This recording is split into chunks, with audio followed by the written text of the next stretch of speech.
ಓ ದೇವರೇ, ನೀನೆಲ್ಲಿರುವೆ? ರಜೆಯಲ್ಲಿ ಪ್ರಕೃತಿಯ ಸೌಂದರ್ಯವನ್ನು ಸವಿಯಲು ಹೋದವರಿಗೆ ಚಿರನಿದ್ರೆಯೇ ದೊರೆತಿತ್ತು. ಹಕ್ಕಿಗಳ ಕಲರವ ಹಾಗೂ ಪ್ರಕೃತಿಯ ಸೊಬಗನ್ನು ಸವಿಯುತ್ತಿದ್ದವರಿಗೆ ಗುಂಡೇಟಿನ ಮಳೆಗೈದಿತ್ತು.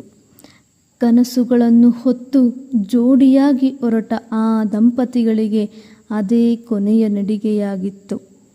ಸಪ್ತಪದಿ ತುಳಿದು ಜೀವನ ಪೂರ್ತಿ ಕೈ ಹಿಡಿಯುವ ಭರವಸೆ ಹುಸಿಯಾಗಿತ್ತು. ಕೈಯಲ್ಲಿನ ಮದರಂಗಿ ಮಾಸುವ ಮುನ್ನವೇ ಹಣೆಯಲ್ಲಿನ ಕುಂಕುಮವನ್ನು ಅಳಿಸಿದ ನರಭಕ್ಷಕರು. ಆಕೆಯ ಮೌನ ಮೋಡದ ಎತ್ತರದಷ್ಟು ಆಕ್ರಂದನಕ್ಕೆ ಸಾಕ್ಷಿಯಾಯಿತು.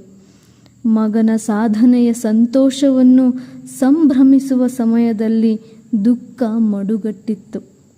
ದಕ್ಷಿಣದ ತುದಿಯಿಂದ ಉತ್ತರದ ತುದಿಯಲ್ಲಿನ ಭೂಮಿಯ ಮೇಲಿನ ಸ್ವರ್ಗ ನೋಡಲು ಹೋದವರಿಗೆ ಜೀವಂತ ನರಕವನ್ನು ತೋರಿಸಿದ ನರಭಕ್ಷಕರು.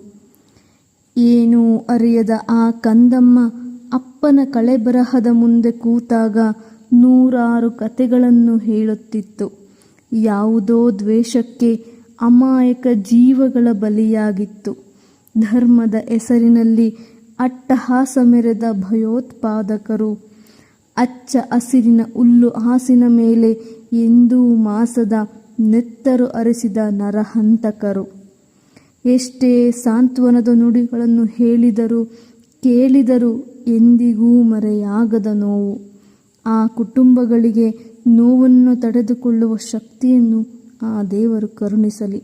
ಆ ನೋವಿಗೆ ಕಾರಣರಾದ ನರಹಂತಕರಿಗೆ ನರಕ ಯಾತನೆ ಸಿಗಲಿ.